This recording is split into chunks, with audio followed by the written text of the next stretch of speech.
네, 말씀을 전하기에 앞서서 한 가지 전달 사항에 대해서 말씀을 드리겠습니다. 내일 오전 11시에 교회 본당에서 올해 마지막 중보기도팀 연합 기도회가 있습니다. 네, 여러분, 오늘도 이 늦은 시간에 기도회로 모였는데 내일도 아침부터 기도회로 또 모이라고 하냐, 이런 생각하지 마시고 주님께서 기도회 자리로 초청하시는 그 부르심에 응답하시는 저와 여러분이 되시기를 바랍니다. 기쁜 마음으로, 감사한 마음으로 기도의 자리에 함께 동참하여 주시고, 또 오늘 말씀의 제목부터가 기도로 살리는 믿음이지 않겠습니까?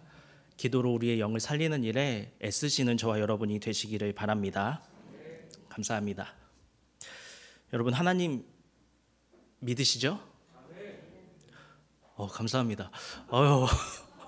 청년부 시간에 제가 질문을 되게 많이 하는데 매번 제가 질문하면 한두 명만 대답하다가 이렇게 집사님께서 크게 대답해 주시니까 마음에 용기가 막 샘솟는 것 같아요. 네, 그렇습니다. 우리는 다 하나님을 믿는 하나님의 백성입니다. 또 저와 여러분 모두가 하나님을 믿으니까 이 늦은 자리에 예배에 함께 하고 있는 것 아니겠습니까?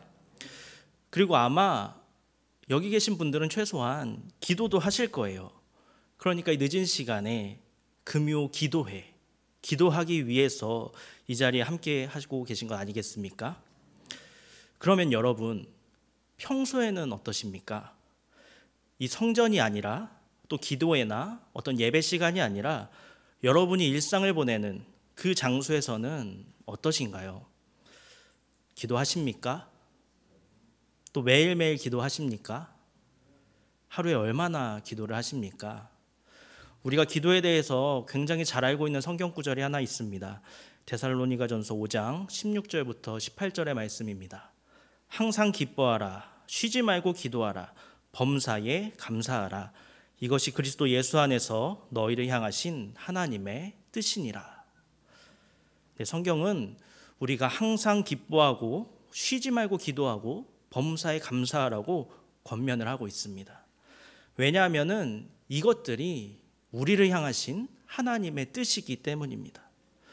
그런데 우리의 삶 가운데, 또 우리의 평범한 일상 속에서 우리를 향하신 이 하나님의 뜻은 얼마나 이루어지고 있나요? 이 세 가지 중에서 항상 기뻐하는 것이나 범사에 감사하는 것은 어쩌면 우리의 의지만으로는 불가능한 일이라고 생각이 되기도 합니다. 솔직히 말해서 기뻐할 일이 있어야 기뻐하는 것이고, 감사할 일이 있어야 감사할 수 있지 않겠습니까? 기쁜 일도 없고 감사할 일도 없는데 항상 기뻐하고 범사에 감사하라는 하나님의 이 말씀에 순종하는 것은 분명히 하나님의 도우심이 반드시 필요합니다.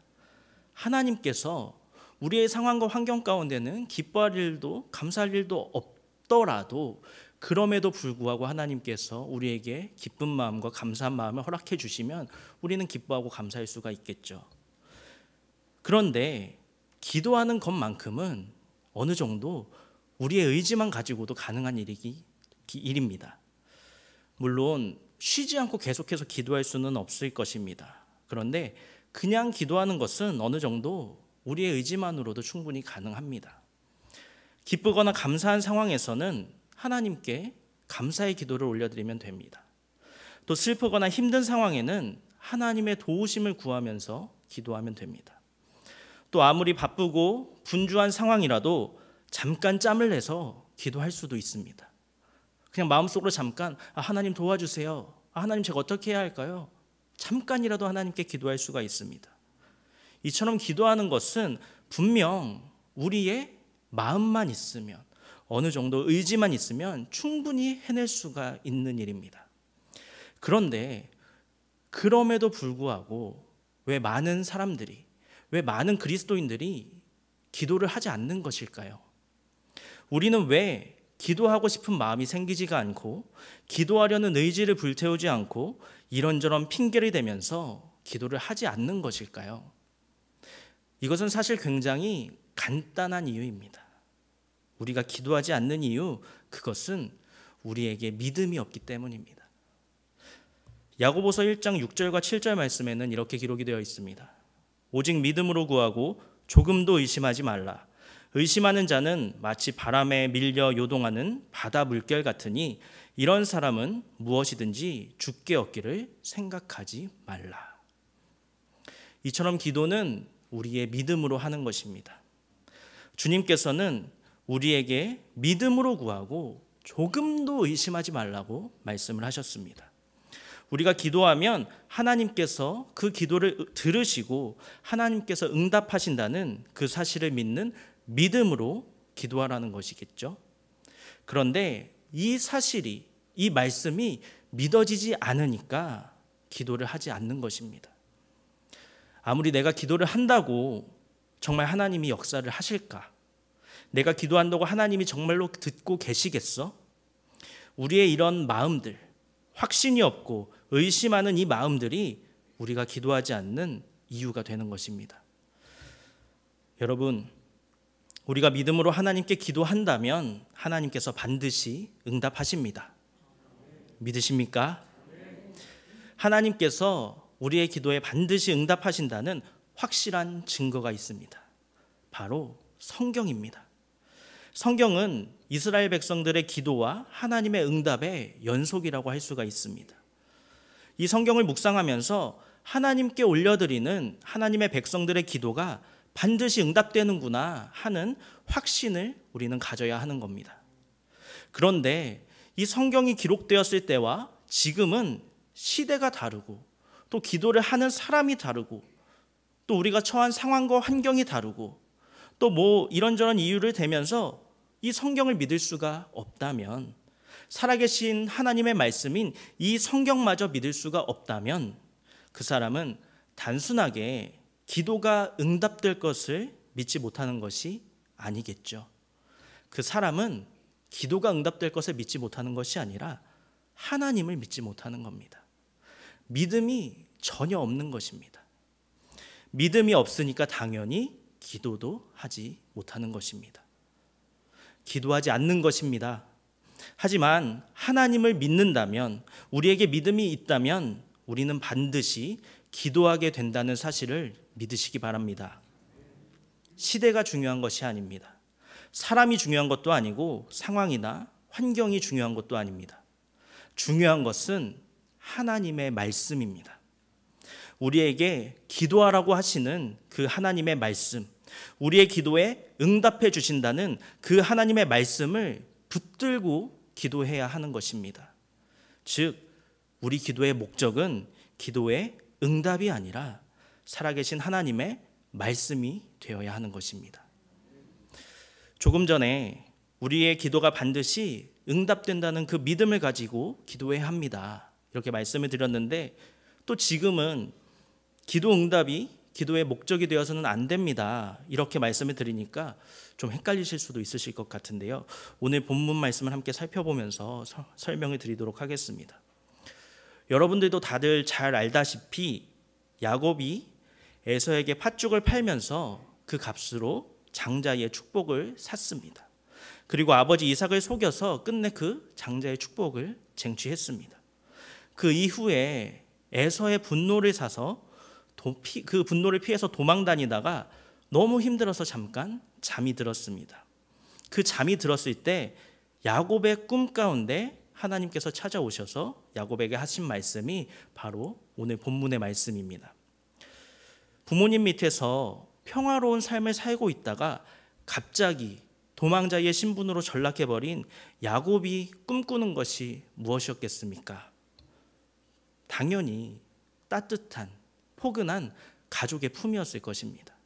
다시 부모님의 보호 아래에서 아무런 걱정 없이 평화로운 삶을 살고 싶었을 것입니다. 그래서 하나님은 야곱에게 약속해 주셨습니다. 내가 너를 이끌어서 다시 이 땅으로 돌아오게 해줄게. 당연히 야곱은 하나님의 그 말씀을 신뢰했습니다. 그런데 실제로 야곱이 다시 고향으로 돌아오는 데에 시간이 얼마나 걸리는 줄 아시나요? 자그마치 20년의 세월이 걸렸습니다. 그리고 그 20년이라는 시간은 야곱에게 있어서 결코 평탄했던 세월이 아니었습니다. 야곱은 그 긴 시간 동안 방황했고 헤맸고 여기저기 떠돌아다녔고 장인한테 사기도 당해봤습니다. 여러 가지 인생의 쓴맛, 단맛, 신맛 여러 가지 맛 다 보고 나서야 그 나중에야 고향으로 돌아올 수가 있었습니다. 그런데 야곱이 그 20년 동안 하나님께 기도하지 않았을까요? 아니에요. 분명히 기도했을 겁니다. 어떻게 그것을 알 수 있냐면 야곱이 결국 하나님을 떠나지 않았기 때문입니다. 믿음의 선진으로서 야곱의 이름은 성경에 기록이 되어 있기 때문입니다. 그 사실만 보더라도 분명히 야곱은 하나님께 기도하면서 그 힘들고 모진 20년의 세월을 견뎌냈을 겁니다. 그런데 야곱의 기도 제목이 무엇이었을까요? 자신을 다시 고향으로 돌아가게 하시겠다는 하나님의 그 약속이 이루어지는 것이었겠죠. 다시 형과의 관계가 회복되게 해달라고 기도했을 것이고 하루빨리 고향으로 돌아가게 해달라고 기도했을 겁니다. 그런데 야곱이 기도할 때마다 야곱의 그 기도가 응답이 됐습니까? 그렇지 않았습니다. 별다른 응답이 없었습니다. 물론 그 20년의 세월 동안 야곱에게 나쁜 일만 있었던 것은 아닙니다. 여러 가지 우여곡절 끝에 사랑하는 아내를 얻게 되기도 했고 또 야곱은 큰 부자가 되기도 했습니다. 하지만 그렇다고 해서 야곱이 점점 더 고향으로 가까이 다가갔던 것도 아니었고 에서의 종들이 찾아와서 이제 형님께서 다 용서해 주실 테니까 이제 그만 돌아오라고 하십니다. 이런 소식을 전했던 것도 아니었습니다. 야곱은 그 20년이라는 긴 세월 동안 하나님께 나를 고향으로 다시 돌아가게 해달라는 그 언약을 이루어 주십시오 라고 기도했겠지만 자신이 정말 고향으로 돌아갈 수 있을지 알지 못했습니다. 자신이 고향으로 돌아가게 된다는 어떤 징조도 발견할 수 없었고 어떤 응답도 받지 못했습니다. 하지만 그럼에도 불구하고 야곱은 계속해서 기도했습니다. 어떻게 그럴 수가 있었을까요? 그것은 야곱이 드린 그 기도의 목적이 자신의 기도 응답이 아니라 살아계신 하나님의 말씀이었기 때문입니다. 야곱은 내가 다시 고향으로 돌아가는 그것을 목적으로 삼고 기도했던 것이 아닙니다. 야곱은 나를 다시 고향으로 이끌어 주신다는 그 하나님의 말씀이 있기 때문에 그 약속을 신뢰하기에 멈추지 않고 기도할 수가 있었습니다. 오늘 본문을 다시 한번 읽어보겠습니다. 함께 읽겠습니다. 내가 너와 함께 있어 내가 어디로 가든지 너를 지키며 너를 이끌어 이 땅으로 돌아오게 할지라. 내가 내게 허락한 것을 다 이루기까지 너를 떠나지 아니하리라 하신지라. 여러분, 우리는 이 본문을 보면서 하나님께서 야곱에게 하신 약속 중에서 내가 너를 이끌어서 이 땅으로 돌아오게 하겠다, 이 말씀에 집중을 합니다. 그것이 기도 응답을 목적으로 삼고 기도하는 사람들이 쉽게 범하는 실수입니다. 그런데 야곱은 그렇게 하지 않았습니다. 야곱은 하나님의 약속 중에서 내가 너와 함께 있겠다, 내가 너를 떠나지 않겠다는 이 말씀에 집중했습니다. 즉 야곱은 하나님께서 나와 함께 하시기에, 하나님께서 나를 결코 떠나지 않으시기에, 하나님은 나에게 하신 약속을 반드시 지킬 것이기에 그 하나님을 믿고 기도할 수 있었던 것입니다. 결국 야곱이 드린 기도의 목적은 단순히 내가 고향으로 다시 돌아가는 것이 아니라 나와 함께 하겠다는, 나에게 허락한 것을 다 이루신다는, 나를 결코 떠나지 않으신다는 하나님의 그 말씀이었던 것입니다. 오늘 말씀을 시작하면서 제가 기도는 믿음으로 하는 것입니다 라고 말씀을 드렸는데요, 조금 더 확실하게 말하자면 믿음이 우리가 기도하게 만드는 것입니다. 하나님을 믿는 믿음이, 하나님께서 우리의 기도에 응답하신다는 그 믿음이 우리가 하나님을 의지하고 하나님께 간구하고 하나님께 기도하도록 우리를 이끄는 것입니다. 사랑하는 성도 여러분, 여러분의 삶은 어떠십니까? 한번 우리의 모습을 되돌아보면 좋겠습니다. 예전에는 열심히 기도했는데 요즘에는 그렇게 열심히 기도하지 않는다면, 예전보다 기도하는 시간이나 횟수가 줄어들었다면, 예전만큼 기도하고 싶은 마음이 생기지 않는다면 그만큼 지금의 우리는 믿음이 연약해진 것이고 우리와 하나님과의 관계는 멀어진 것입니다. 제가 요즘 청년들한테 말씀을 전하면서 꼭 빼놓지 않고 언급하는 성경 구절이 하나 있습니다. 바로 디모데전서 4장 5절 말씀입니다. 하나님의 말씀과 기도로 거룩하여 지민이라.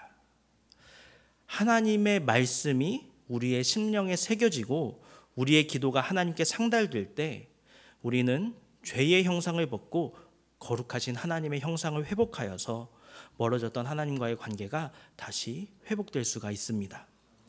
이것과 일맥상통하는 성경 구절이 하나 더 있습니다. 요한복음 15장 7절 말씀입니다. 너희가 내 안에 거하고 내 말이 너희 안에 거하면 무엇이든지 원하는 대로 구하라. 그리하면 이루리라. 너희가 내 안에 거하고, 이 구절은 이렇게 이해할 수 있을 것 같습니다.